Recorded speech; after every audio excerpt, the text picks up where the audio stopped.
Hi, welcome to my review of my fridge freezer by Indesit. I don't have the model number on me to hand, but I'll add that into the details.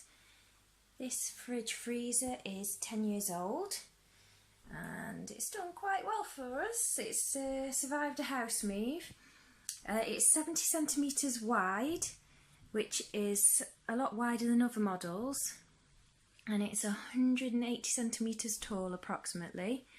This is mainly fridge at the bottom, and then the freezer compartment is at the top. And we bought this when we were pregnant with our first child, so we didn't really need much freezer space at the time, and we had used the fridge more. If I give you a quick look inside, we've got it opening from the left. Just has these little nooks out, and you have one either side so you can reverse the hinge. It has glass shelves, and it has the obligatory salad compartments at the bottom, which are not lasting very well. 10 years of abuse, they've split and broken, but they still hold items in. But I don't know any fridge freezer where these haven't broken. Right, we have an on the door holder. It originally came with something that had teeth, that like rubber teeth, and would hold your bottles more secure, but I got rid of that straight away because it's just not necessary. We didn't see any positive from it. Lots of door holdy things, cans, keep snacks as well. I do have an extra one because it doesn't come with 4, but my mum had the same fridge, but when hers broke, and because she didn't have cans anyway, I had the extra shelf. We have a fridge bit at the top. It comes with little holders, although people recommend you not to actually keep eggs in the fridge, but because my kitchen's small, it's a great way to keep them safe from being broken. Right, the glass shells, I've emptied this one so I can show you. They just lift up and slide out. I do like glass shells. I think most fridge freezers now have them. The only downside to some of the designs I find is, well, unfortunately, sorry, I haven't cleaned this before use because I wanted to show you particularly. See where the dirt gets into these gaps, and this white plastic is pretty solid and hard to actually get through. When I'm really in the mood for cleaning, I get a sharp knife and try to prise it. Obviously that's not particularly the safest way to clean a shelf, but I don't know how else they could be cleaned. They could do without having the white edging on them. Gross bit of my fridge. I don't know, I'm constantly cleaning this, but your fridge should have this little drainy bit. This plastic thing is supposedly to stop big things going down. Yes, that is something disgusting and growing, so I will remove that in a second.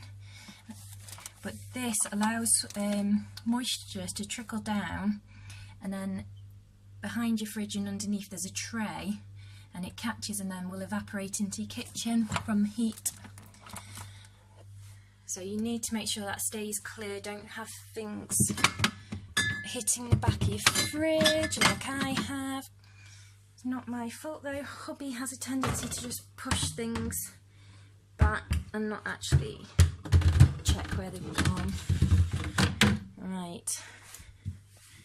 Okay, and here you have your light and you have your dial to adjust the temperature. This isn't actually degrees on here. It has a guide on the side, so it's very basic and easy to understand and to use. If I open the freezer, you get one shelf. Now this has been defrosted last week, and it's not a frost-free freezer. I would recommend that if you are choosing a freezer, you go for frost-free. I didn't, thinking, oh yes, I can easily defrost my freezer, because I've done it before in a job as a student in catering. It's really easy, but the reality is you don't. And there was enough ice in here to fill my stainless steel standard kitchen sink. So that was quite a hard job. But there is still a lot of space, even though it's seems quite small freezer. That goes back 4 of these pots. This is all baby food. Baby number 4 is on his food, so I like to do a lot of batch cooking, which means that now this freezer is too small for us. We do have a separate standalone fridge freezer with drawers, which I have previously reviewed. The only thing I think that's a bit rubbish on here is originally this came with an ice box that stuck in there, and it was a bit of a mare. You'd pour the water in, seal it, but to get the ice cubes out I kept whacking it on the worktop. It just didn't come out easily. So in the end I ended up breaking it by accident because I was hitting it so many times it cracked in the end. So as you can see, I buy bags of ice cubes, much easier and simpler. Top of my fridge freezer, storage, occasionally falls off and crashes on someone's head, hopefully not too often. But all in all, this is a very good fridge freezer, but as a family of now 6, and because we've moved house, it doesn't really fit our needs anymore. So, but this is where the original owners had their fridge. They had a fridge freezer in that tiny little nook, which is my temporary storage area whilst we organise our kitchen for the umpteenth time. And yes, my fridge does not normally look this clear. It tends to look like this. Obligatory magnets and general local notices and school things. But a very good, simple to use fridge freezer.